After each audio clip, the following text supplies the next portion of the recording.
Morning, guys. Today, I want to take another look at the US national debt because you've probably seen the headlines that for the first time ever, the US national debt has exceeded $35 trillion. But I want to ask the question, does it even matter?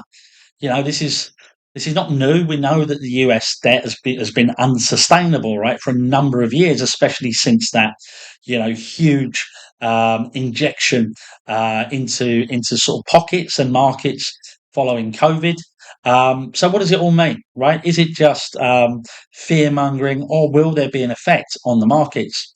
Now, one thing that is sort of stands out is that in August the budget deficit surged to 380 billion, and that was up like 56% from July, where the budget deficit was 242 billion. Now the budget deficit just tells us, the figure of how much is coming in, right? How much revenue is the government receiving minus the outgoings. It's like 380 billion in 1 month. Now, the conspiracy theorists in me would say, well, there's probably an election coming up, right? They're trying to keep the economy afloat. And not only that, maybe they're trying to keep unemployment down. We'll look at that in a few slides. So, massive, massive increase last month. All right. As a result, the cost of financing that debt, right, of servicing that $35 trillion debt has exceeded more than $1 trillion in a fiscal year. Okay, so that again, that's a new record as you would expect. Interest rates are really, really high. Okay, so that plays a part. But so we've crossed $1 trillion in debt repayment, right, for the first time ever. But what you've got to know is that the fiscal year doesn't actually end until the end of the month. All right, so by the time we get to the 30th of September, it's going to look more like 1.15 trillion. Okay, so expect more and more headlines. Okay, so as it stands, the cost of servicing the US national debt has exceeded defense spending. Okay, and it's working its way towards the 1.5 trillion cost of social security. So it's by far, it's a huge amount, right? A huge amount in just servicing that debt. Now, we know as sort of as humans, right? If you've got mortgage payments, if you've got childcare payments, if you've got bills, which most of us have, right, you've got to eat. But if the cost of financing that, right, is second only to your mortgage, you're not in a good shape, right? It's unsustainable. But is it going to be a problem today, next year, 10 years from now, or never? Well, we'll find out. I guess we'll find out, right? Um, but worryingly, the current trajectory, right, says that the debt repayment will reach 1.7 trillion by April of next year. So in just a few months' time, the cost of servicing the national debt could be way higher than the cost of social security. And now, what's the story here, right? It's bananas when you see that sending money overseas, influxes of immigrants, right, all need to be housed, all need to be fed. It's a sort of a crazy situation, right? If you saw one of your friends just going out, smashing up their credit card every night, out drinking and partying and buying designer clothes, well, you tell them, hey, rein it in, right? This isn't going to work. Nonetheless, the US government continues to spend like drunken sailors. It's going to end in tears at some stage, right? Of course, it can't continue, especially with interest rates where they are. Now, one of the reasons I think that you're seeing this acceleration, as I said, is that we have an election coming up. And one of the biggest expenses and one of the biggest reasons why this debt is exploding is just the huge amount of government jobs that are created every month. If we go back over the last year, almost all of the job creation, right, has not been in the private sector, it's been in the public sector.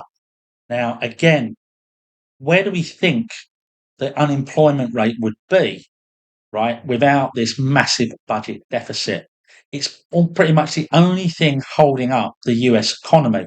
And this means something because, in a month or so, or just under 2 months, we've got an election. And what follows that election could either make this situation a whole lot better or a whole lot worse. Right.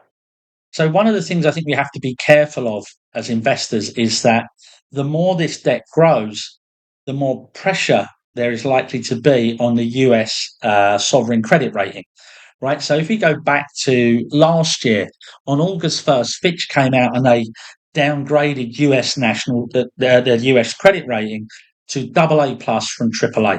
Now, AA plus is still investment grade, right? So it didn't really create a huge amount of panic, but it did affect the market. Okay, what happens is if you're a pension fund, a sovereign wealth fund, a government, and you have these sort of buckets of where you can invest your capital, right? One of those buckets might be AAA, AAA plus, right? The sort of most trustworthy sort of investments, right? Where you're guaranteed to get your money back. Now, you probably will get your money back from the US government. Whether that will be the case, in the future, who knows? But it did create some panic in markets. Okay, so we can see that on August 1st, which was, coincided with the quarterly refunding announcement from the Treasury, that Fitch downgraded the US credit rating, and markets didn't like it. We started to sell off. Okay, we had a fairly decent pullback through November. There were other stuff going on in the world, but nonetheless, markets did not like it one bit. And we can see the effect it had on longer term yields. Now, why would longer term yields, like sort of 30 years, why would they increase the most? Because it's saying we're worried about the future. And if someone's asking you to lend them money with a 30-year term and you have concerns that their credit rating might deteriorate in that time, you're likely to ask for a higher rate of return. Okay, and that's exactly what we saw. We saw the 30-year yield go from about 3.98 all the way up to 520 basis points. Now, I'm not suggesting there would be an imminent downgrade, but it is something that could happen, right? And as in the current environment, we really don't want to see yields move higher, especially when the Fed are trying to cut interest rates because we've got this rise up in unemployment. Okay, so we're walking a sort of a tightrope here. And one of the terms that you're going to hear a lot over the coming weeks as the sort of content creators and news agencies focus on that US national debt, especially with a potential government shutdown looming, is you're going to hear the term Minsky Moment. Okay, so what is a Minsky Moment? Well, the term was first introduced by Paul McCulley of PIMCO in 1998 to describe the Russian financial crisis where Russia defaulted on its national debt, right? It wasn't able to meet the obligations. Okay. Now, it was named after the economist Hyman Minsky, who was he studied at the University of Chicago and Harvard. He later went on to be an associate professor at the University of California, and he worked closely with Alvin Hansen, who coined the term secular inflation. So basically, the premise of Minsky's theory, it was that every now and again, bankers, traders, and other financiers basically burn the economy to the ground. Right, that's kind of it, and so we have these boom and bust periods, and the theory goes that the more debt that markets or economies take on during the good times, the more severe the economic downturn that follows. So we can think of things like the 2001 tech bubble where there's just all this leverage going into the market, right? It was unsustainable. It wasn't backed by earnings. So you had all of this rampant speculation that drove the market higher. And the Minsky moment then was when Cisco reported on earnings, right? They was expecting earnings of 17 cents per share, came in at 16 cents per share, and Cisco dropped like 90%. Everything started to sort of collapse in on itself. And ultimately, the NASDAQ lost about 75% and would take 15 years to recover. Another example is the great financial crisis of 2007 through 2009. And this wasn't really a stock market story to begin with. It was just a story of excessive lending, right? Just sort of low lending standards, excessive borrowing, and just too much leverage in the real estate market, which ultimately collapsed and caused the sort of largest financial crisis since the Great Depression in the early 1930s. The Minsky moment there, you could argue, was probably when Lehman collapsed, right? And Lehman collapse forced that big bailout, and that was really, even though we've been sort of heading lower into that, the Lehman collapse is what sort of opened the floodgates to selling. All right. Now, the question is the US facing a Minsky moment? I would say on a sort of a sovereign level, probably not, because even though the outlook isn't great, and ultimately these excessive borrowing will catch up, will catch up to the economy.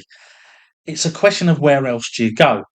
And so there are a few countries in the world with a higher credit rating than the US, but they're very, very small markets. There isn't, this huge competitor.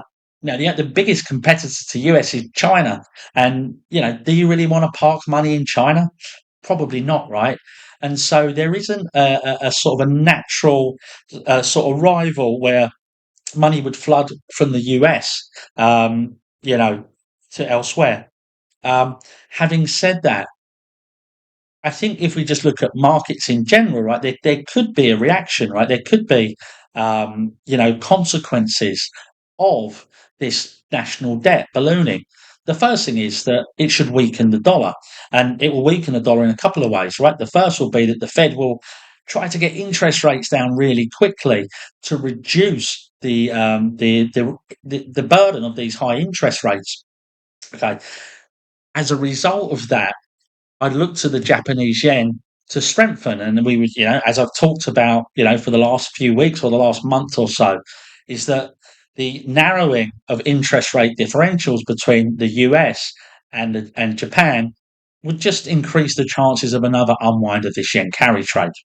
All right, so there are potential problems. We could expect a much weaker dollar going forward. I think that's a possibility. Um, should should put gold in a really favourable position. All right, as that sort of that diversifier. Now, the problem with the yen carry trade is we know that finance a lot of tech stock investment. And if we look at tech stocks in general, I would say that tech stocks are going through that sort of, over leveraged period, right, where everybody's piling in. It's the only game in town, and tech stocks could indeed face a Minsky moment. Now, one of my favourite Hyman Minsky sayings is success breeds a disregard of the possibility of future failure. What it means is the market just gets a little bit overconfident, right? Gets a bit cocky when we've had really good returns. AI stocks have been flying, and people forget the dangers of investing. All right, and that's one thing we shouldn't do. So, while I don't think the US the US sort of debt is, US is going to sort of not meet its debt obligations and default on its national debt, I do think we are facing a really tough time for markets.